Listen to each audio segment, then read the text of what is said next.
Welcome to the MDG Show. I'm Monica Dunlap, or MD, your doctor of real estate, here with my husband George, your go-to lending expert and investor. Every week we will break down real estate, lending, and wealth building in a way you can actually use. So welcome to episode 1. Why are we MD&G? Well, here's the story behind the real estate, lending, and wealth building. Today we're going to talk about a backstory of Totally About Houses, Totally About Lending, and why I'm the doctor of real estate, and George's lending lane, and what listeners can expect each week. So are you ready, George? Yeah, I'm ready. Let's do this. All right. So where do you want to begin? Kind of our beginning story? Or? Yeah. Why don't you start it off kind of with our beginning story, and you know, I guess that really kind of coincides with how we met. Yeah. Right. Yeah. And then kind of how we got into real estate, or actually you were more in real estate. I was in the rental lane. I can tell you my first investment here. So George and I met way back 2011 at a Cracker Barrel conference. We were both general managers / district managers of Cracker Barrel. So we have a business background. I think that's important too. Yeah, I would say business, understanding P&Ls. So I think, people was key, especially in the relationships and the communication and everything that you could take from that and apply to what we're trying to do in real estate. So we ended up getting married pretty quickly, and the rest is history. Yeah, so we're both working just kind of, again, we're at Cracker Barrel, we're working a restaurant job, and Cracker Barrel's I think it's a solid restaurant company to work for. It's corporate owned. It's nothing against franchises or anything, but it was corporate owned. There's a lot of corporate structure, and I feel like that kind of gave us the tools and the foundation to kind of go into entrepreneurship, and then we're working, and I was like thinking this was we're both making 6 figures, well over 100,000. Yeah, and I thought that was winning. We were like winning it. Yeah, but Monica always had this mindset of real estate and passive income, and I know real estate isn't always passive, like you just set it and forget it. Had a kind of vision of getting our money to work for us, right? And I think it all started with, and I'm not a book reader. I probably need to be. She is audiobooks all the way. Yeah. I probably need to continue to educate myself. It's something I need to work through. But where I'm going with this is Rich Dad Poor Dad was the kind of very first one. That got me started, and I did a couple seminars for Rich Dad Poor Dad. So that was the whole idea that got me on the investment path. So for anyone that hasn't read it that wants to be an investor, definitely recommend it. That one to me was, and it was very focused on it, and if I'm just kind of giving a quick one paragraph about the I believe it was the son that had another son, right, or friends, right, and would go over to the dad's house, and that was the rich dad, and not to knock his father, but his father was the poor dad, and he was working that maybe at that 9 to 5, not making the rat race, they call it. The rat race, right? And then the other father was into building, taking his money and putting it into things that would appreciate and give him a passive income. That's what it is. So anyhow, that was the one. When we met, you were already in real estate. This was probably before 2008 and everything. Obviously some things changed in the lending world. Yeah, so let me tell that quick story, because I did buy my first investment when I was very young. So I did the Rich Dad Poor Dad, probably like 19, 20 years old. Got introduced to me, got fully into it, and I was in college at this time. So George and I both have degrees, bachelor's degrees. I have a degree in business administration, again, has helped, but I think the experience with Cracker Barrel helped even more to streamline that where we are today. I have a business administration, which probably didn't help, but that's all right. Wish I could get that money back and buy a property with it, but hey. So I was able to, because I was a general manager for McDonald's at the time, and McDonald's actually paid for my school. So, but there was a caveat for that. I had to take business, which I think is a great caveat, because when I went in, when I was at McDonald's, I at first was like, you know what, I'm going to be a doctor. Everyone told me, hey Monica, you're smart, why don't you just be a doctor? So that's what I thought I wanted to do. Well, soon enough when I got into college and had to start dissecting things, and really a doctor route was not for me. And because McDonald's wouldn't pay for anything else other than like business classes, I soaked up all the gen ed already. Couldn't take any more gen ed, so I had to take business line classes, which is a blessing in disguise. So I quickly changed my major from becoming a doctor, but now I'm the doctor of real estate, so it's kind of a doctor overall, right? MD are my initials now, so get to claim that. But back before 2008, there was a lot less regulations on loans, so I was still able to take out a student loan, and from that student loan money, I did purchase a duplex up in New York, Buffalo, New York. That's my hometown, where I came from, and I was like, hey, why not purchase a duplex? I always watch, I do watch or listen to quite a few podcasts, right? And started off on Bigger Pockets, and I love hearing about deals, right? Because I like numbers. And so, give me the numbers. You bought this property, right? Yeah, but it was getting well over duplex, the 10. So yeah, it was getting over well over the 1% rule. Okay. I mean, my mortgage payment, I was able to get a mortgage where taxes and escrow, and taxes are really high in New York, so that's something to look at. I know Kentucky is a much better investing state based upon taxes, but anyway. So taxes, just to be clear to the folks at home that maybe don't rent, right? Yeah. So it has escrow built in, so it's collecting homeowners insurance and taxes, correct? So basically your payment, apart from maintenance and other things, electricity, utility bills, your taxes and your insurance are covered. Yeah, okay. Correct. Right. So how much? $1,000 a month. $1,000 a month, and then what are you currently renting for? I know $1,700. Okay. I've kind of kept it the same. Usually have an increase, and we can get into all of that because just some maintenance that's needed on the property. Need some maintenance. Definitely, that's something we got. We need to go to New York, or I need to go to New York, or somebody needs to go to New York. Yep. Yeah. So that one is and that's we're going to speak about that part too, and we'll get into that. Don't worry. And again, this podcast is going to be for real estate agents, for lenders, or even anyone that's looking to build wealth. I think this will be a great podcast if you want to, if you're like, hey, I've been wanting to get into investing. I mean, I can lay out the path of the financial side. I know you're great with deals and making numbers work as far as on the real estate side, and this will be a great podcast for someone that's trying to build wealth, because I see it on, and I'm not a big social media, I see it all the time where folks are like, hey, if you own 5 homes and over like 20, 30 years, where they're going to be, and I think we're up to about 30, somewhere around there on the properties. But where I'm going with this is, if you're working that job, and yes, you probably got your 401k, but this can be a really great other avenue to go to diversify and really grow your wealth. And I like to share what we're doing to position ourselves, not just us, but our family. Yeah, but you're getting ahead of it, because we got to tell our story step by step. Okay. So more to come. Hey, that's a teaser, or what I got. So let's go back. I meet George. I already have this property, and then we decide, hey, we're going to start a family. Right? We get married in 2012, so really quick. Met in 2011, get married in 2012. Well, come 2013, I'm pregnant with our first son, so we have 3 boys. Chase, who's our oldest, who is now just turned 12, so time flies there. However, I was bound and determined when I had Chase on maternity leave, I was going to be able to quit Cracker Barrel and become a real estate agent full time. That was my goal. I am very goal driven, so when I get a goal and something in mind, I'm like, I'm gonna go for it. So as soon as I had Chase, I remember, nursing him as a baby and then studying for that course. And a couple weeks after he was born, I went and actually took my real estate license test and passed. And then that's when I'm like, okay, I've got some maternity leave built up, I've got weeks of vacation built up, I'm gonna hit the ground running. I've got income still coming in because of all this. And I partnered up with my mom, who is also a real estate agent, and that's where I kind of got the start. We partnered up, went to a brokerage, invested $5,000 in leads, and a month later, nothing. It was a flop.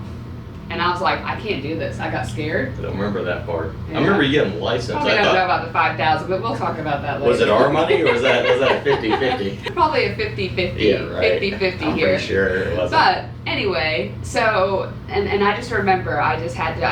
I could not take that risk right now with real estate. I knew that Cracker Barrel was a sure thing. I was good at it. So then I said, okay to myself, that's fine. Put your license in escrow, Monica. Go to Cracker Barrel, do the best you can, and get promoted. And that's what I did. I got promoted a year later. So at the time, she was a general manager, and Yep. then the next step would be a district manager. And normally, in the restaurant world, at least with Cracker Barrel, that's like 6 to 8 restaurants you're managing. Some opportunity stores and some good stores. Monica was very lucky where she was able to get every store with no general manager and a bunch of dumpster fires. So there was a lot of opportunity. Was not ideal by any means. So then George at the time is working his way up to as general manager at a tough store as well. So we didn't have the easiest route here. Yeah, it was good money, but it was working sun up to sundown. Yeah, it was. I remember, and I still try to figure out how I get everything done. And when I used to work a job that I used to wake up at like 9 and go in and work and then get off at like 8, 9 o'clock, depending on how busy it was. And that was 5. And then on the 6th day, I know I always came on in because I was always saying I had something to do. And I wanted to, I wanted to do a good job. But obviously, in the end of the day, I'm making shareholders and everybody else. It just wasn't. Not a conducive lifestyle, especially when you have kids, because we had Chase at the time, right? And I remember just coming home, it's 9 o'clock at night, I hadn't seen him all day, I'd get to kiss him and then put him to bed. And then he'd cry at night too, and and then I'd be up all night. And then you open Cracker Barrel sometimes, and you're getting up at 3 in the morning with 2 hours of sleep, and you get the picture. It was not pretty. It was gonna be, there was gonna be sooner or later something was gonna break. So then also we had Landon in 2016. We did. We also built a house. Had your parents there. Yeah, we had a lot kind of happen. That didn't work out. Then we sold that house, and then we moved out to Spencer County. Come to find out, biggest blessing in disguise for us. Yeah, I just got a great deal on a house, but we also did in the meantime we did buy a 3-plex in Old Louisville. We did, and that was a disaster. That go and buy a 3-plex in Old Louisville and never having no experience. It wasn't a 3-plex at the time though. Yeah, I'm sorry. It was a 5-plex. No, well, it was a 5-plex because the one guy, come to find out, was renting the closet for $75 a month. Well, not just that. No, it was a first floor tenant. It was a first floor tenant with a 1-bedroom or studio. 3rd floor was kind of like a studio, and the 2nd floor was 3 mini apartments that shared a bathroom. The best part was the guy who owned it, right, didn't want the tenants there to kind of deter us from buying it. Oh, yeah. So I think he paid for them all to go to Red Lobster as a group. Oh, yeah. Well, we bought it for $105,000, right? And we was $105,000. We were young investors. This is George's really first time big investment, my investment too, because the one in New York was just ready to go, right? This is our first time remodeling, and talk about breaking marriage. I think that was... Talk about breaking a marriage and breaking a credit card. I literally, I think I had pretty decent credit, like 7 something, and at the end of it, I had, I want to say... 650. It was 650. It went down like to 650. Oh, I know. My credit went down. Oh, it was like 70,000-80,000 worth of debt. Yeah. It was all on credit cards, and if there's a pie chart and not getting into credit, but this is my realm, right? Yeah.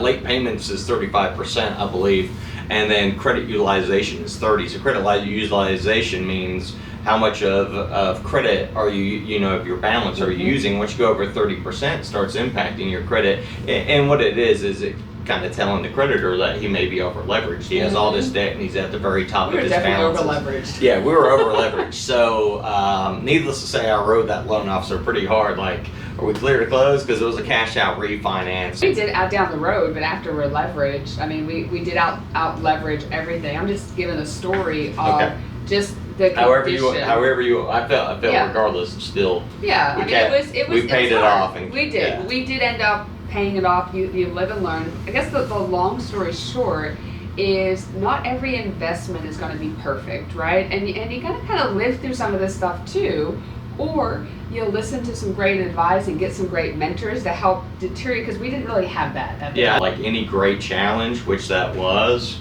it made everything else feel a lot easier moving forward there. So I'm kind of like, would I do that again? No. Yeah. But a part of me is like, well, I probably wouldn't sit there and go into the next house when this. I'm like, hey, the whole place isn't about ready to fall down. You know, I mean, we had foundation issues, we had tenant issues, we had all sorts of stuff. Had every issue that could come with a 100-year home. So great learning experience. So again, that was right now it's one of our best performing properties, right? It's solid. It's solid. So yeah, all rented, 100%. Yep, we added a coin laundry in there too. Coin laundry. So a little extra income with coin laundry. Funny story, I don't know if I can add it. Added coin laundry. At the time, it's when Sears was around, so I did like Sears, like there was like a wholesale Sears you could use, and so I got the washer and dryer discounted, and it was significant. So I want to say maybe $400 for the dryer, $400 for the washer, maybe it was $500, but they were in like industrial style washer and dryers with the coin laundry, right? Okay. And I was like, hey, these coins are going to go for the kids, right? And now I bring them to the office, and everybody places bets on how many coins are in there. So back to kind of the timing of the story. So 2016, that's when Landon was born, in the beginning of 2016. So he just turned 10, and I was traveling here and there. I would take Landon with me because we'd have an au pair at the time. Right, so travel. So when I went to the Evansville, he could come with us, but I never got to see Chase. Chase was left at home with George. For all the folks that are saying what's an au pair, is like an overseas nanny on a J1 visa that lived with us and we paid them. So. Yeah, that's definitely something I also would recommend. I didn't know about that service, so George brought that up to me. So I was getting pretty strained on this whole Cracker Barrel, being a mom of two, not enjoying life, and George doesn't remember this part. I always say it though. I come home and I'm like, George, I am leaving Cracker Barrel with or without your permission. I do remember that part. Anyway, who knows? We won't even get there. But so a whole lot of stress, but I couldn't do it personally anymore. I wanted to be able to at least see my babies. And I knew what real estate could do if I could actually do it right and put everything into it. So in early 2017, I gave my notice for Cracker Barrel. And again, a bunch of debt. We were on a limb. I'm like, I need your help, George. I said, but give me a year. Just give me a year, and I guarantee you I will replace every bit of income from Cracker Barrel and more. I will say, in hindsight, when your wife comes up to you, I will say that, go the supportive side first, and which I probably didn't do. So the learning moment there. And then I probably made it a little tough that first year because I was kind of like her. On me. Yeah, I was kind of like the banker, like, hey, I don't see any deposits, which was probably putting a little undue pressure on. I understand the stress and everything. I do. There wasn't the first couple months when you're in real estate. I mean, everything is in real estate. It's like 3 months behind anyway. And I literally we got a deal like our first month of, because I went in as partners with my mom to start, and we got something under contract. But again, it's, it takes another 6 to 8 weeks to get paid. Everything's divided by 2, but she was the expert that I was kind of leaning on to start with, right? But that was tough. 2017 was a really tough year because I was trying to get real estate up and running, and you're right, it was hard without the support. But what I did though is I put everything into real estate, and I think this is what a lot of agents don't understand. They think they can get their license and money's just going to pour in, or real estate's just going to pour in, and that's not what happens. Like, I went to the real estate office. I went to trainings, I asked questions, I listened to podcasts, I did whatever I can to soak my knowledge. I made phone calls. That's what it takes. There's too many people out there that think, I'm going to get into real estate and make a lot of money, but I'm going to wait till the business come to me. That is the wrong plan. And we can talk more about that in another episode too, but just if you're thinking about getting into real estate, or you're already in it and you're not as successful as you want to be, you have to think, how much effort are you actually putting in? Are you going to the office? Because I see it now. The agents in my brokerage that come to the office are the ones that get the deals. And it's not that the brokerage is handing them deals, which we do that too, but it's because they're all in. And the ones that decide not to show up, because I don't know why, but their income is actually lower. And it's just funny, it's ironic how that happens.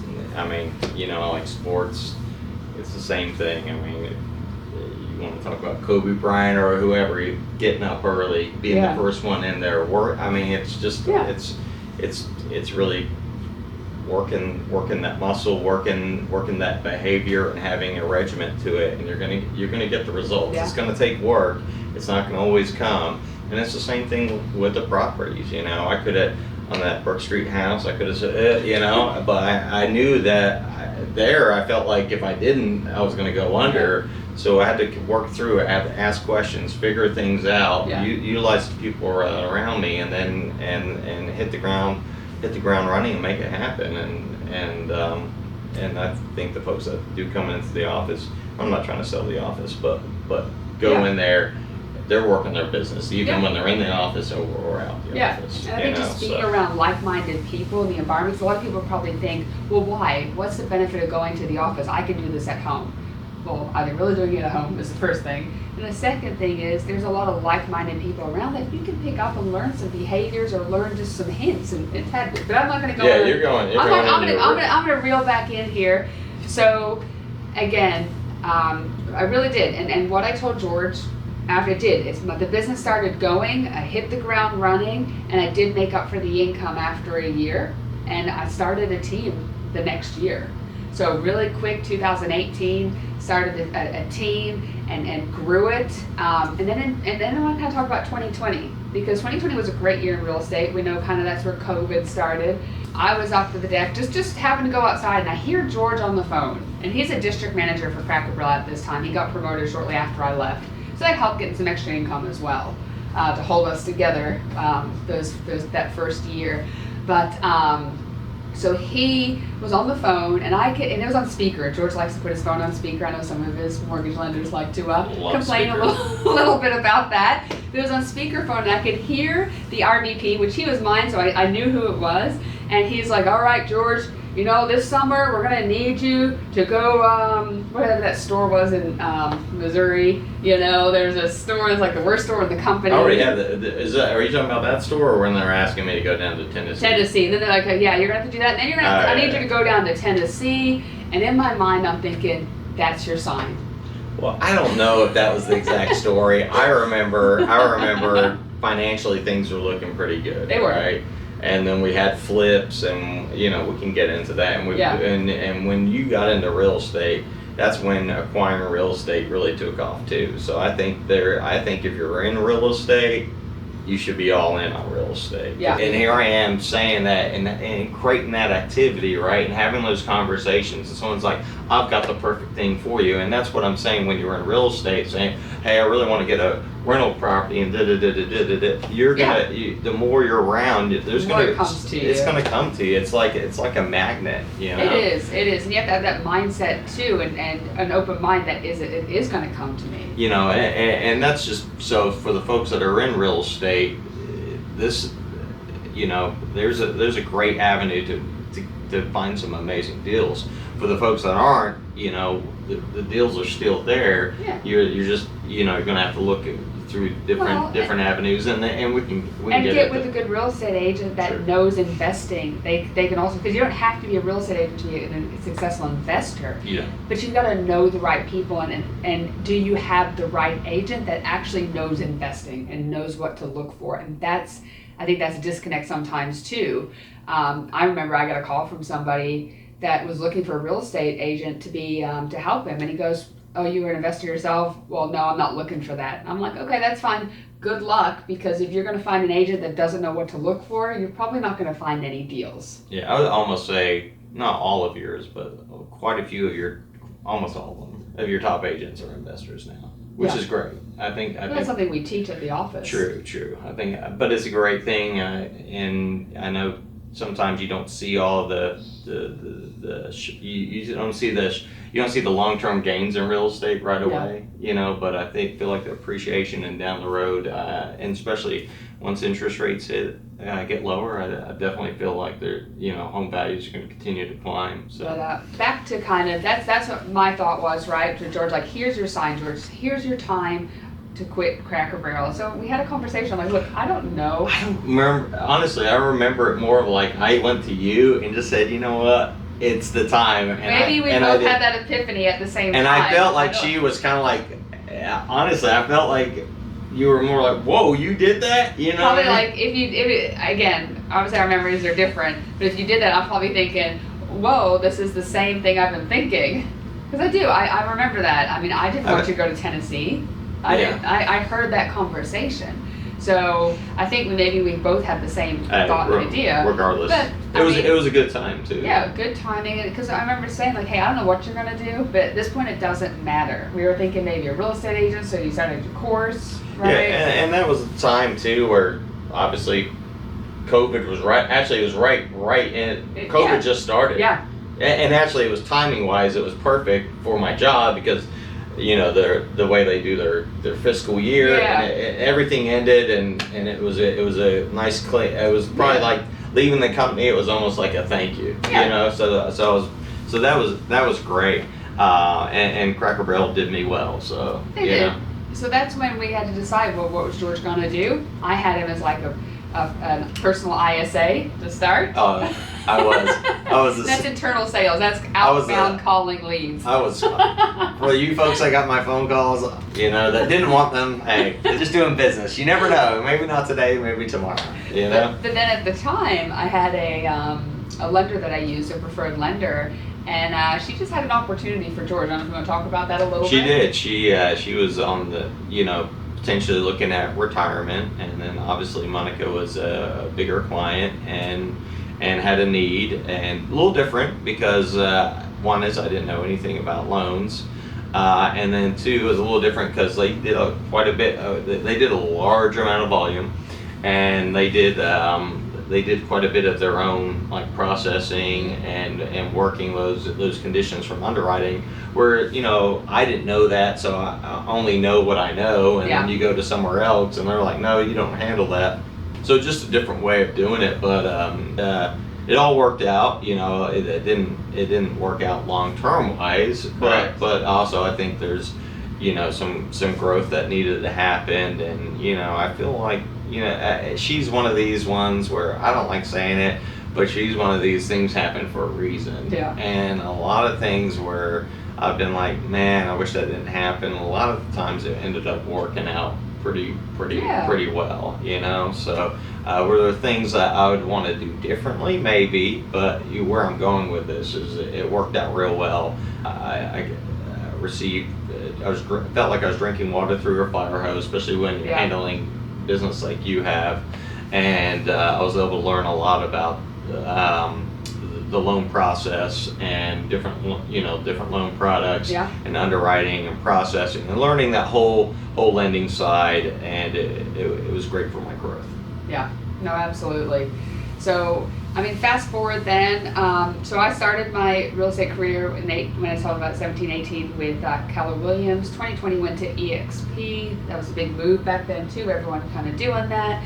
And every company kind of gives you that value. I decided in 2022, I was going to open up my own brokerage. So into 2021, 2022, Kentucky, it's like 336 hours to be a broker. So took every week, 8 hours a week, I was working on my broker's license because I just wanted I never said I was going to get real estate to be a broker. But at the end of the day, I wanted to save my agents money. And that's why I did it. That was my why, honestly, because a lot of the companies, they fee the death with this fee, broker review fee, or, and I'm like, you know what? I don't need to do that for my team.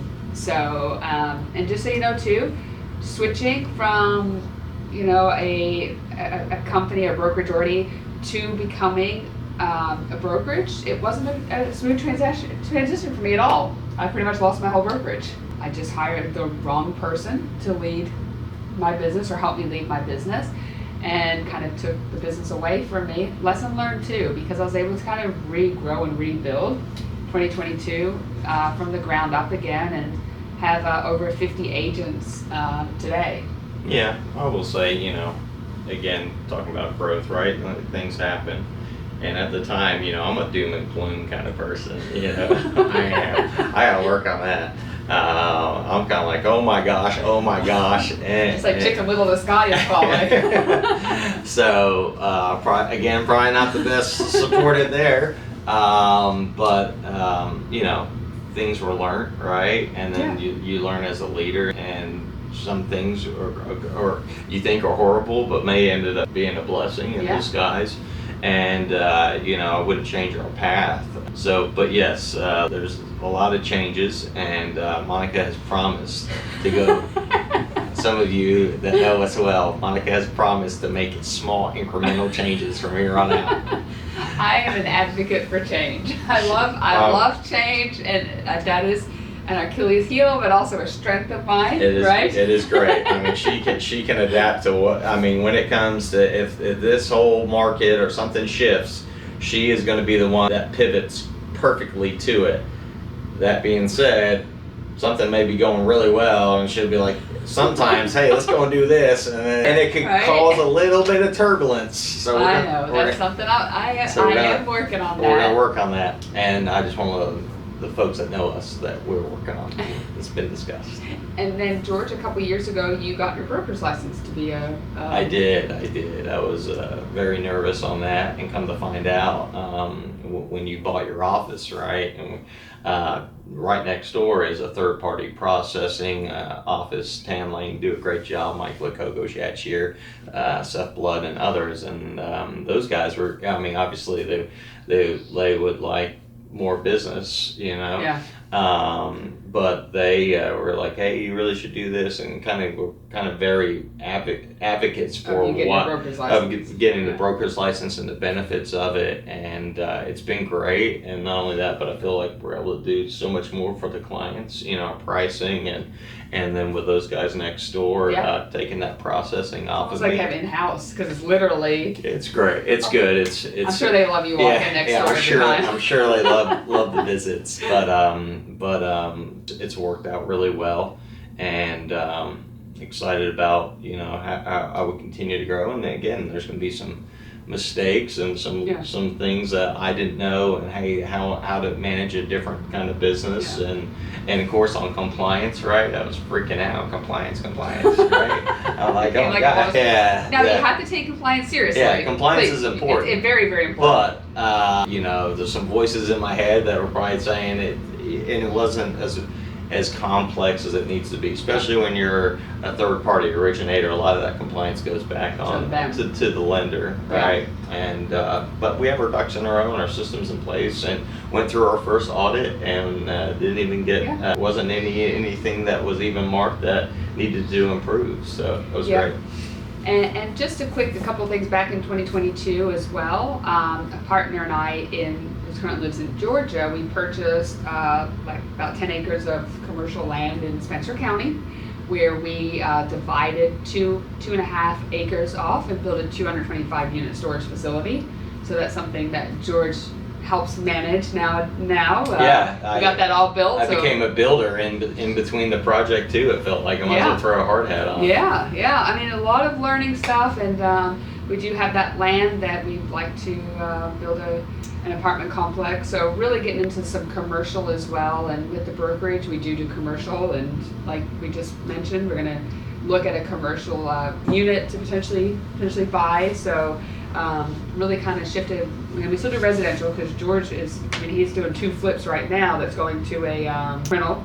We're at 2 flips. They're going to be properties where literally I came in, put 20% down, and then it has an after repair value. I literally almost get my money back out of the draw the next day because I need this supplies, that supplies, right? So literally I'm coming in on a property that is worth $250, I'm buying it, let's say, for $140, and I'm bringing my 20%, which would be $28,000, and then literally the next day saying, I need this, new HVC, this, and they give me a check back, right, for $28,000, and they let me borrow up to 80% of 250, which is I'm doing the quick math, but regardless, it's up to what is that, 180, 160. Hold on, let me just do it real quick, and then 40 on top of that. So up to 200. Golly, I'm sorry, 200. They let me borrow up to $200,000 when I have a purchase price of 140, and then I brought in 128. So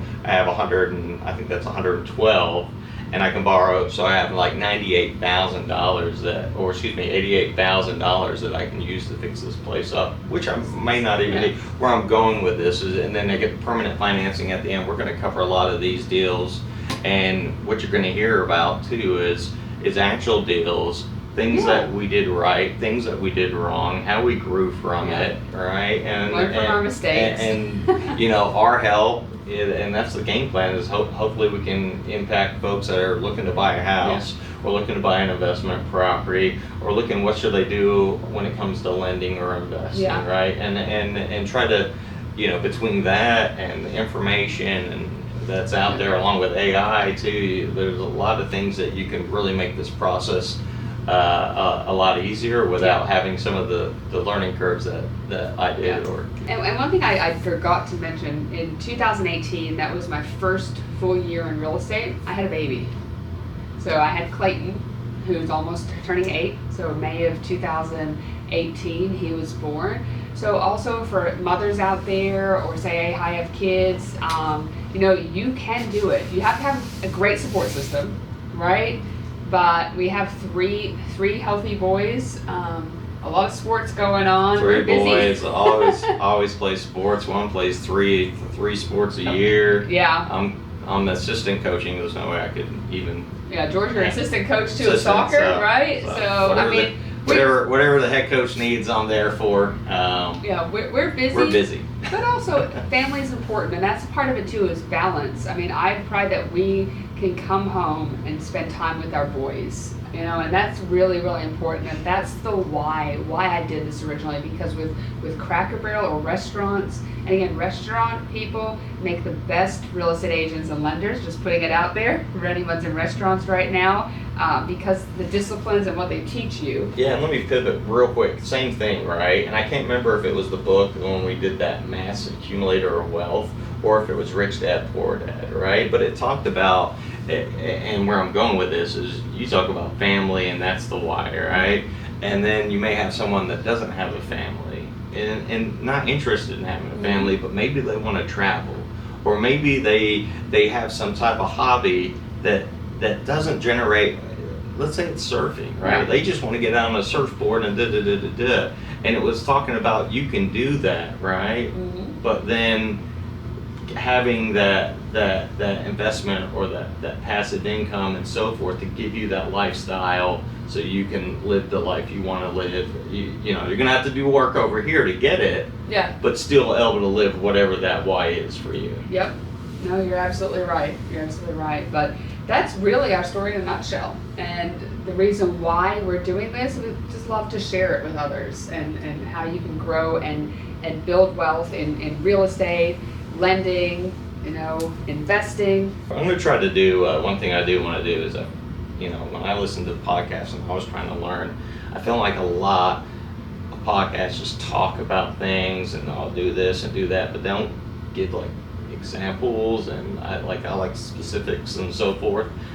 Break down the specifics for us. Yeah, I really want to kind of break that part down and say, hey, this is what it did on this one, and they're going to have an opportunity to send in questions or whatever, right? So we can do follow up on that. Yeah, any questions, reach out, or any suggestions of what you want us to talk about. Yeah, so let me know, because I want to make sure it's not like some secret recipe here. There's an abundance out there. I know you've always had an abundance mindset. And two, I'd like to partner up with some people on some things down the road too. So maybe some great opportunities can come out of this working together as well. Well, and remember, this is our first episode, so make sure you subscribe. The MDG Show, again, Monica Dunlap, the Doctor of Real Estate, and George. I'm just George. I don't have a title. It's okay. But a lot of knowledge. We're here, so I'm excited. Wrapping up our first one. Again, give us a like. share it if anyone you think would be beneficial, and make sure you subscribe. And we look forward to seeing you on the next episode. Appreciate it. Thanks, Monica. All right. Thanks.